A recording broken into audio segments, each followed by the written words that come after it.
Hey guys, இந்த வீடியோவில் நம்ம சைட் ஸ்லிட் எப்படி ஃபினிஷ் பண்ணுறதுன்னு பார்க்க போகிறோம். ஸோ நம்ம சைட் சீம் ஃபினிஷ் பண்ணியாச்சு. சைட் சீம் ஃபினிஷ் பண்ணோடனே நமக்கு ஸ்லிட்டில் இந்த மாதிரி அன்ஃபினிஷ்டாக இருக்கும்.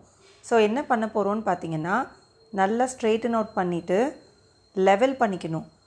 நல்லா இந்த மாதிரி ஃபேப்ரிக்ஸை லெவல் பண்ணிக்கணும், ரெண்டு ஸ்லிட்டோட எட்ஜஸையும் வச்சு.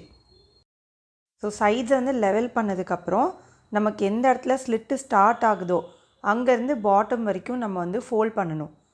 ஃபோல்ட் பண்ணதுக்கப்புறமா நம்ம மெஷர் பண்ணி பார்த்துக்கலாம். இந்த மாதிரி மெஷர் பண்ணி பார்க்கும்போது நமக்கு டாப்லேருந்து பாட்டம் வரைக்கும் ஒரே மாதிரி நம்மளால் ஃபோல்ட் பண்ணி ஸ்டிச் பண்ண முடியும் without any misalignment. Next step, எப்பயுமே வந்து இந்த ஃபோல்ட் பண்ண ஸ்லிட்டை அயர்ன் பண்ணிக்கிட்டோன்னா அந்த க்ரீசிங் லைன் மேலே நம்ம வந்து ஃபோல்ட் பண்ணுறதுக்கு ரொம்ப ஈஸியாக இருக்கும். ஸோ ஃபஸ்ட்டு வந்து நம்ம ஃபோல்ட் பண்ணதை நம்ம நல்லா க்ரீசிங் பண்ணணும். நல்லா அயர்ன் பண்ண நமக்கு நல்லா ஸ்டிஃப் ஆகும் ஃபேப்ரிக். டெய்லரிங் பண்ணுறதுக்கும் ரொம்ப ஈஸியாக இருக்கும். அடுத்தது ஸ்லைட்டாக வந்து ஃபேப்ரிக்கை லிஃப்ட் பண்ணி பேக் சைடுக்கும் நம்ம ஃபோல்ட் பண்ணிடணும். ஸோ 2 ஸ்லிட் இருக்குது இல்லையா, front and back, left and right சைடில் இருக்கும். ஸோ 4 ஸ்லிட்ஸ் நம்ம ஃபினிஷ் பண்ணணும். ஸோ அதையும் வந்து நம்ம பேக் சைடில் ஃபோல்ட் பண்ணி நம்ம நல்லா அயர்ன் பண்ணிட்டோன்னா லெவல்டாக இருக்கும். நம்மளோட ஸ்லிட்டு வந்து பேக் அண்ட் ஃப்ரண்ட் வந்து எந்த மிஸ்மேட்சும் இல்லாமல் நீட்டாக வந்து அலைன் ஆகும்.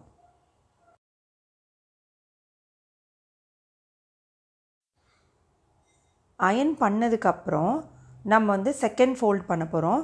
So on the first fold. So நமக்கு ஏற்கனவே ஃபோல்ட் லைன் இருக்குது. ஸோ அதனால் அதுக்குள்ளே நம்ம போக முடியாது. ஸோ இங்கே அலைன்மெண்ட் வந்து ரொம்ப ஈஸியாக இருக்கும். ஸோ இந்த மெத்தட் பேர் வந்து ஃபோல்ட் அண்ட் ஸ்டிச். ஸோ இந்த மாதிரி நம்ம ஃபோல்ட் பண்ணி இது மேலே தான் நம்ம ஸ்டிச் லைன் கொடுக்க போகிறோம். ஸோ ரா எட்ஜஸை நம்ம கவர் பண்ணுறோம். இங்கேயும் நல்லா அயர்ன் பண்ணிக்கோங்க. அயர்ன் பண்ணோன்னே நமக்கு என்ன பெனிஃபிட்னா, டெய்லரிங் பண்ணும்போது ரொம்ப நீட்டாக நமக்கு ஃபினிஷிங் பண்ண முடியும். ஸோ அதே மாதிரி பேக் சைடில் திருப்பி விட்டுட்டு அகெயின் நம்ம வந்து ஃபோல்ட் லைனை வந்து கைடாக யூஸ் பண்ணி ஃபோல்ட் பண்ணி நல்லா அயர்ன் பண்ணிக்கணும்.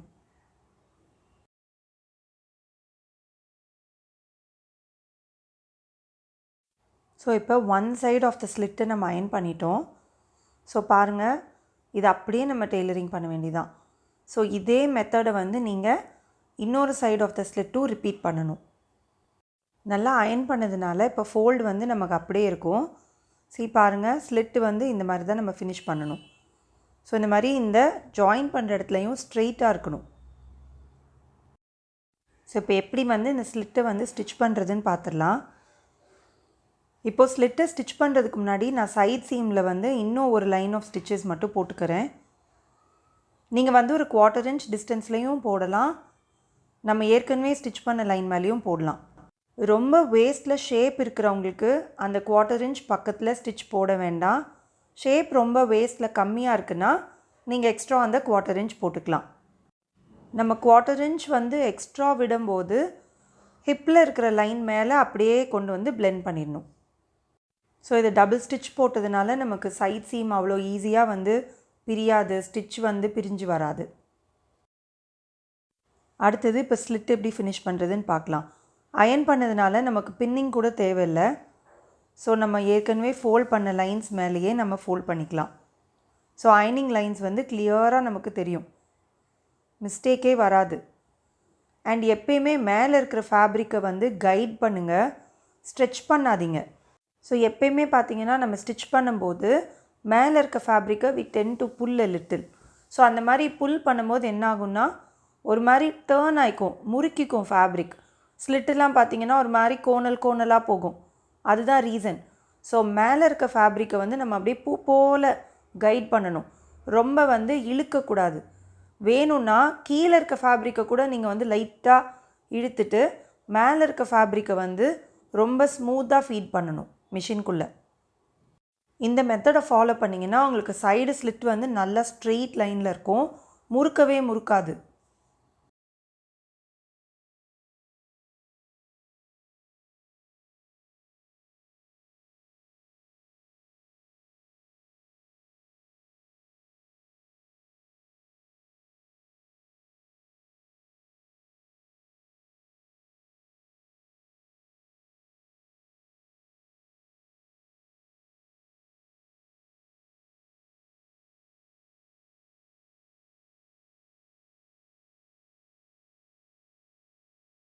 ஸோ நம்ம இப்போ ஆல்மோஸ்ட் வந்து ஸ்லிட்டு பார்ட் கிட்ட வந்துட்டோம், ஹிப் கிட்ட வந்துட்டோம். ஸோ அங்கே எப்படி ஃபினிஷ் பண்ணுறதுனா, பொறுமையாக வந்து அந்த சைட் சீமை ஹோல்ட் பண்ணிக்கோங்க கீழே. நான் வந்து ஒரு விரல் கொடுத்து அதை கீழே ஹோல்ட் பண்ணேன். அதுக்கப்புறமா drop the needle and turn.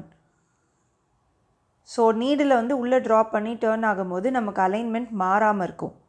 அதனால நம்ம எப்பயுமே டேர்ன் பண்ணும்போது நீடில் ட்ராப் பண்ணிவிட்டு தான் டேர்ன் பண்ணணும். அண்ட் இப்போ பாருங்கள், நான் சைட் ஸ்லிட்டை வந்து ஒரு ஸ்ட்ரெயிட் லைனில் அலைன் பண்ணதுக்கப்புறம் தான் நம்ம வந்து அந்த பாக்ஸ் மாதிரி மேலே கொண்டு வந்து ஸ்டிச் பண்ணணும். பாருங்கள், நான் அந்த கை வச்சு அங்கே க்ளோஸ் பண்ணிக்கிட்டேன். ஓகே, ஸோ நம்ம சைட் ஸ்லிட் வந்து அந்த இடத்துல சைட் சீம் ஃப்ளாட்டாக இருக்கணும். அண்ட் இந்த ஸ்லிட்டை வந்து க்ளோஸ் பண்ணிக்கோங்க. Then stitch that box and drop the needle and turn. So இந்த மாதிரி பண்ணிங்கன்னா உங்களுக்கு சைட் ஸ்லிட் ஃபினிஷ் வந்து ரொம்ப நீட்டாக வரும். ஸோ இப்போ let's start tailoring the other side. So நமக்கு 2 சைடு, ஸோ அப் போய் மேலே ஒரு பாக்ஸ் போய் டவுன் போகணும். அயன் பண்ணதுனால இங்கே பாருங்கள், நான் பின்ஸ் கூட யூஸ் பண்ண தேவையில்லை. ரொம்ப நீட்டாக ஃபினிஷிங் உட்காரும். அண்ட் குர்த்தா பார்க்குறதுக்கு ரொம்ப நீட்டாக இருக்கும். ஸோ இப்போ இந்த ஸ்டிச்சஸை வந்து அப்படியே கம்ப்ளீட் பண்ணி கீழே வரைக்கும் வந்துடலாம் நம்ம.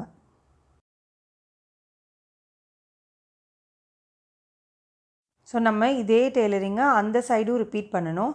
ஸோ பாருங்கள், நமக்கு 4 லேயர்ஸ் ஆஃப் ஃபேப்ரிக் வந்து எவ்வளோ அழகாக அலைன் ஆகி உட்காந்துருச்சு, ஸ்ட்ரெயிட் லைனில் இருக்குது. So this is how a slit is finished for a straight cut kurta. So guys, நம்ம நெக்ஸ்ட் வீடியோவில் எப்படி வந்து பாட்டம் ஹெம்லைன் ஃபினிஷ் பண்ணுறதுன்னு பார்க்க போகிறோம்.